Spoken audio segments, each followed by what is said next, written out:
Hey there, I'm Caden Rains, and welcome to my basement. Today we're looking at a couple of the Robot Masters from the Jada Mega Man line.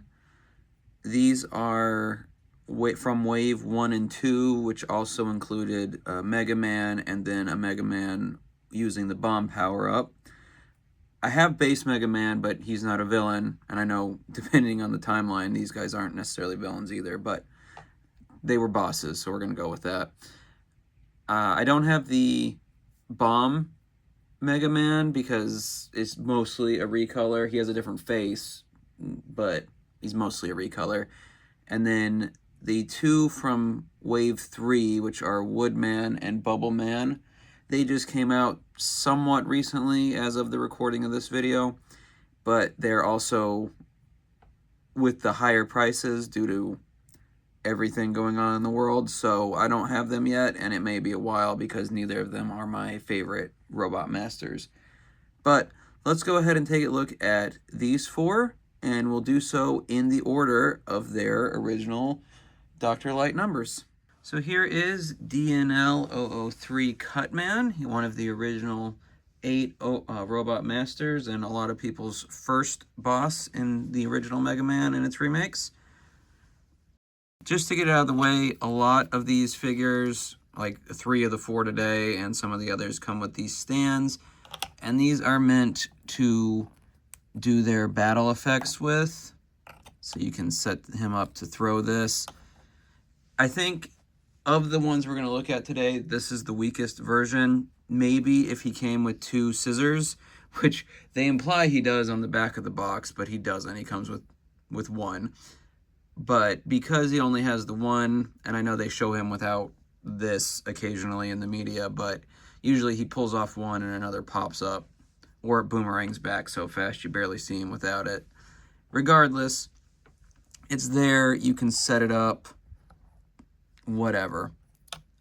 Beyond that, the scissors do open, and then they just slide back in, like that. So that's fine. I'm not going to spend too much time on the stand because it's there for most of these guys. For Cutman himself, he comes with 2 heads, a more serious one and a cocky one. I'm going with the cocky head because I think it looks better.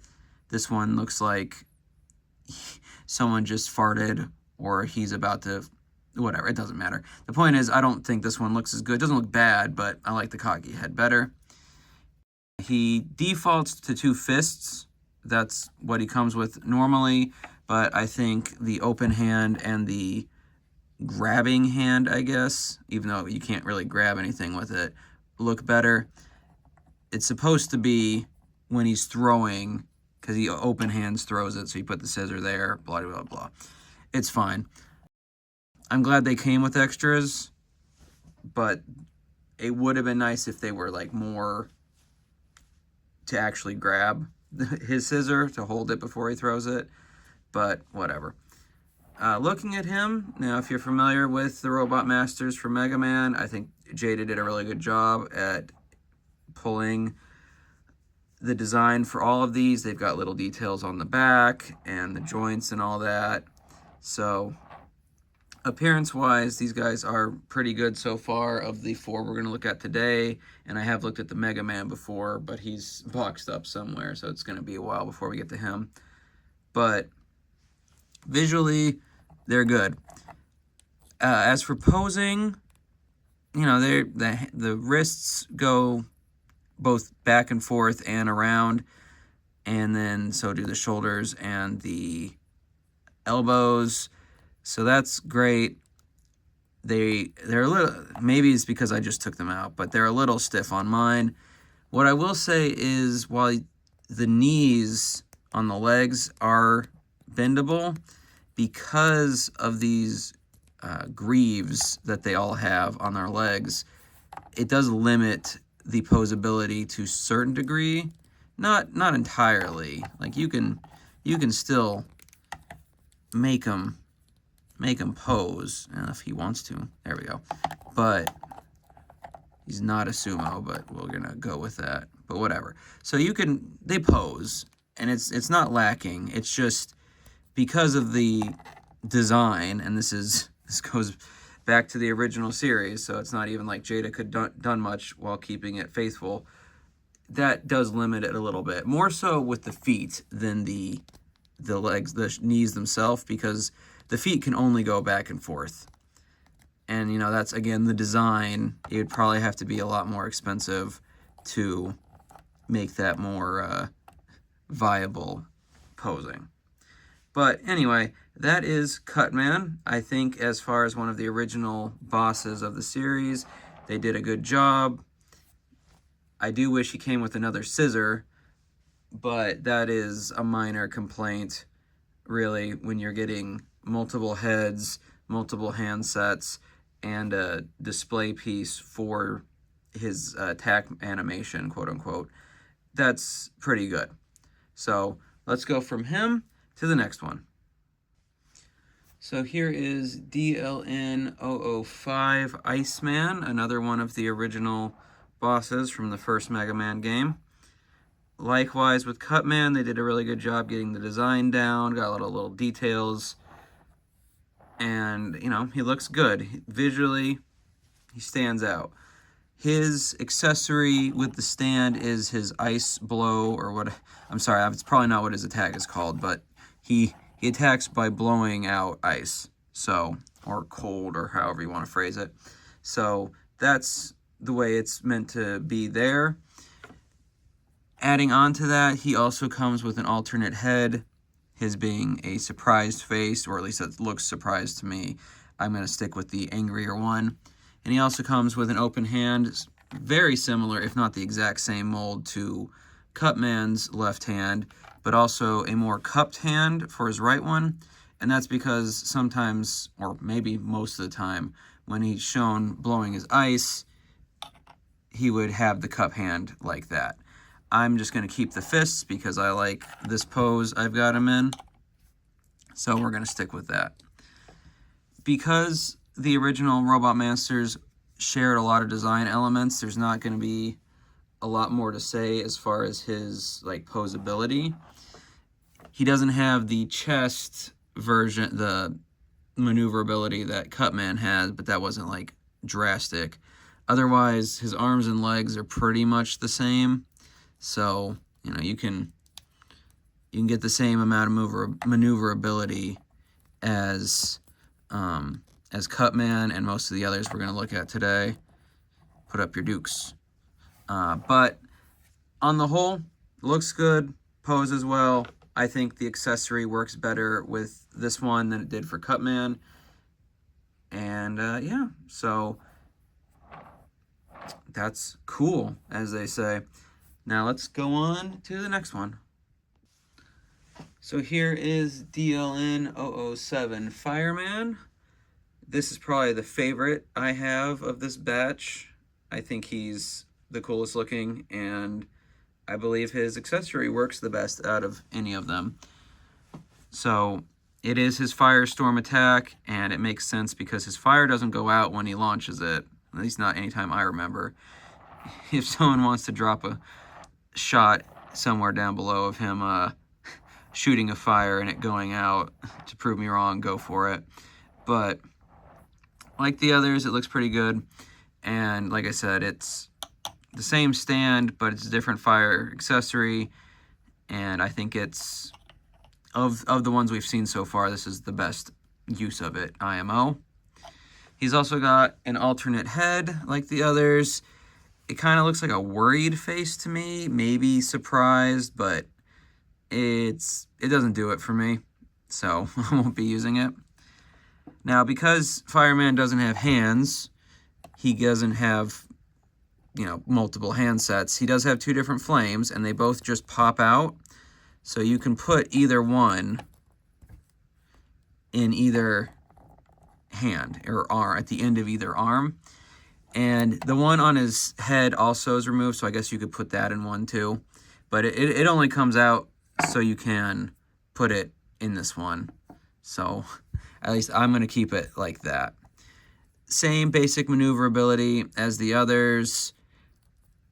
I was worried when I first got him that his shoulder pads would reduce his arm posability, but they move back with the arm. So no worries there. And otherwise, he's very similar still to the others we've looked at. The arms and legs have that same basic design. And yeah, he's not cool, he's red hot. But he's also got the detail on the back like the others. The paint job is pretty good. Nothing really to complain about there. So like I said, this is my favorite of these four. But the last one's not too bad either. So let's take a look at him. Alright, so our last one of the day will be DLN Elecman with his Thunderbeam accessory. As such, he's the only one without the stand because his animation doesn't use it. He also comes with the alternate head, which is him yelling, which he usually does when he uses the attack, but I don't know. I don't think it translated to the toy very well. It doesn't look bad, but I can't imagine leaving him on the shelf with this head, so I'm not going to.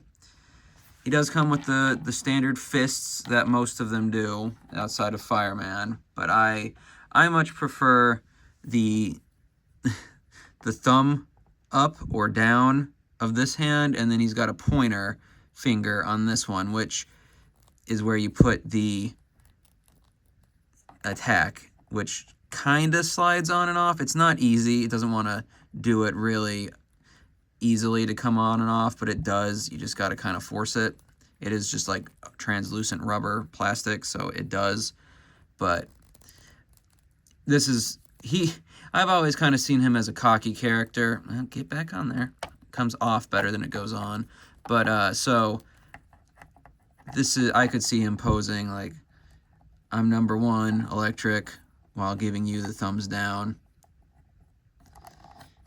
He's the most human, I guess. I mean, I know, looking, I should say. I know Iceman is also fairly humanoid, but he's also a little weirdo. So, I guess Elecman would be my second favorite of this batch. He doesn't have the nostalgia of Cutman, who gets used a lot, but he's definitely not as cool or as hot as Fireman. But yeah, I still think he's good. I think they're all good.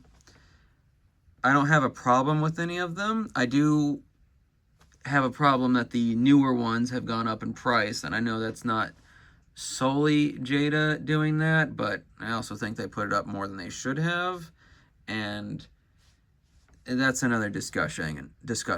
But it's the reason we're going to stick with these four for now and not jump on Wood and Bubbleman, who aren't my favorite anyway. So I guess good for my wallet there. But I do try to look for these on sale, and especially with the price hikes, I would say look for sales. They still happen. I've seen them on sale, and I wish I would see them in stores. If you've ever seen them in stores, let me know. I never have. I've seen other Jada stuff, but not a lot. And I usually have to keep my eye online to look for them. So, anyway, now that we've looked at all four, and we've got an idea of what they've each got going on, let's see how they look on the shelf. So here are the four together, so we can see a look at their size in comparison, along with the other villains we've been looking at so far. I had to put Iceman over here because it's the only way Burns didn't look incredibly short, with even the shorter Robot Masters being about the same height as him. So that's the end of the villain shelf for now. We still have a bit of space at the other end, but I don't have what I need for that just yet. So we are going to move on to another shelf that's been waiting to get unlocked and unboxed for a while now. What do you think of this corner, along with the rest of it that we've looked at so far? I know it's been a lot, and again, there's more to come, but do you have any of these Jada Robot Masters, or even the Mega Man figures that go with them? If you do, let me know down below how you like them. If you don't, did this review make you want to get them? Or are you thinking, those look dumb? Personally, I don't think they look dumb. I think they could be slightly better for their new price point, but I don't think that their old price point made that inconceivable for what you get. I think they're pretty good for the original price point. So if you can get them on sale or just for a lesser cost than they are for the newest wave, I know, then go for it, especially if you're a Mega Man or Robot fan. But for now, I hope you had a good time in my basement, and I'll see you in the next one.